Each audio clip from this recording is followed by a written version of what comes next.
Yo, what is going on, my dudes? Welcome to another RuneScape news coverage video. For this is the final video in the year ahead coverage, and we're going to talk about things for the rest of 2018 beyond the first couple of months. So these are things that you haven't seen in a while, things that we've been heard about for some time, and some new things that you haven't heard of yet. So let's get right into it.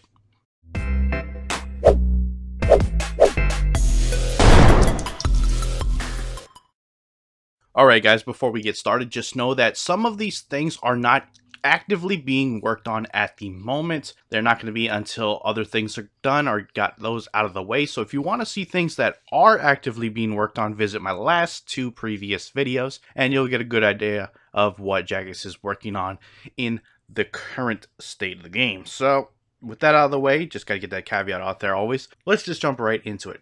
First up, we got RuneScape Mobile. Now, I don't know much about exactly when it's going to come into the game. It's actually aimed somewhere in the second half of 2018, but as you all know, you'll be able to play RuneScape on the go on your mobile phones or, tablets, etc. Just a little bit of background information. It's actually completely free when it actually ends up going live. The only thing you'll need is your RuneScape membership, obviously, if you want access to the members' content. If not, you can play on free to play on your mobile without any charge whatsoever. So that's really good to know.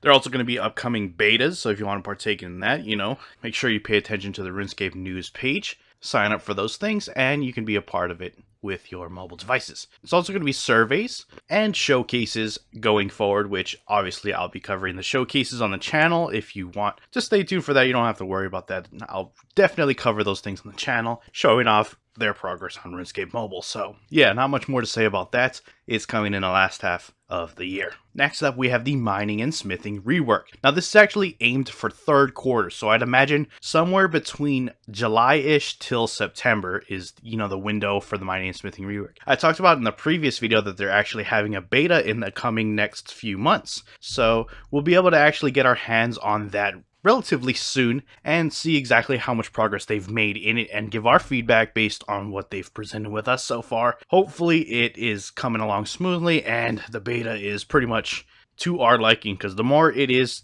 to our liking and the less feedback we have to give to them, the less work they actually have to alter and change. So hopefully they're getting it right in the beta and most of it is just fine and lives up to our particular standards. Moving on, we got the bank rework.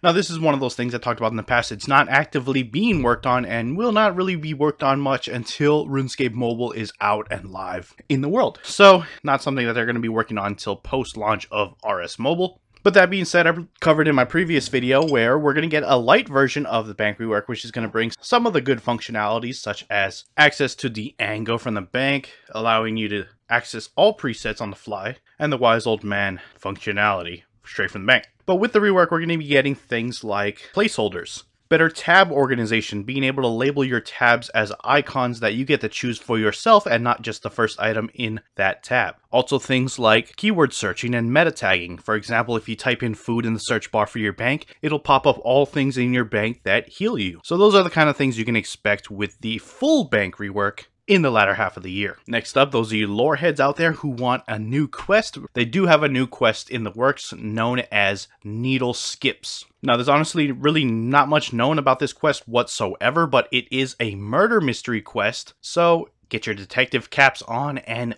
you have to solve some sort of mystery, and I guess it'll be really interesting. I really like those kind of murder mystery ones. For example, One Piercing Note was one of those, and I really like that quest, so looking forward to that.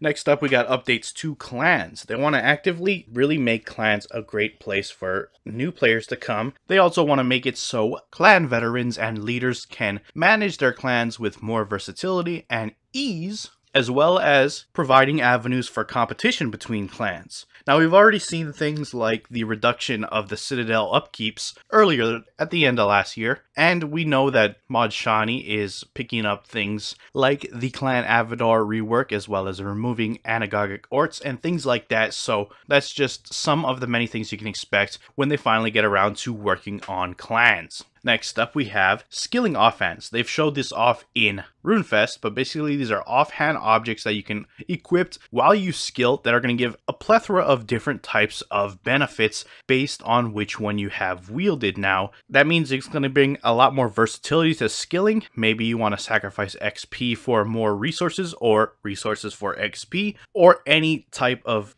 similar effect that these things end up offering. I don't know exactly what they're going to be offering entirely, but those are the kind of things you can expect with skilling offhands. Next up, they're going to try to fix daily scape. There's a whole bunch of things that you do in RuneScape that are dailies, and if you happen to try to do them all, that ends up being your entire play session for that day, and it ends up becoming a big problem for many of us players who really want to get the most for our time on the game. So they're looking to address and reduce a lot of those kinds of issues, as well as going forward, no new content, or they'll try to have the least amount of impact with new content towards daily scape going forward. So we're going to see some kind of change with that in the coming year. So really excited to see that. Won't have to be so focused on doing challenges and other various time-gated mini games, etc. And finally, the last thing they've revealed is updates to Shattered Worlds. Shattered Worlds is a pretty fun mini game in and of itself, but it does lose its appeal very quickly. After you've done several worlds, you already know exactly what it is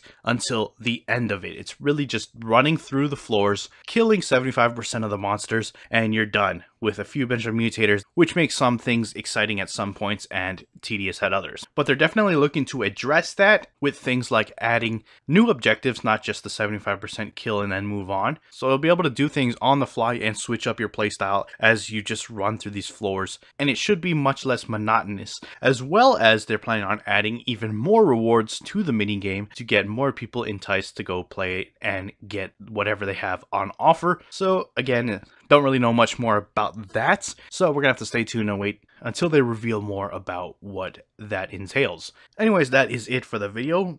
Bear in mind that these are not all the things that are for the rest of 2018. They still have stuff up their sleeves that they don't want to reveal right this second, so it's not indicative of all the things you can expect for the year. So stay tuned and we'll definitely cover more as more gets revealed, but that's all we know about for now. If you enjoyed the video, hit that like button. If you're not subscribed yet and you want to stay up to date on all things RuneScape related, then hit that subscribe button. Anyways, I appreciate you guys watching. I am out. Peace.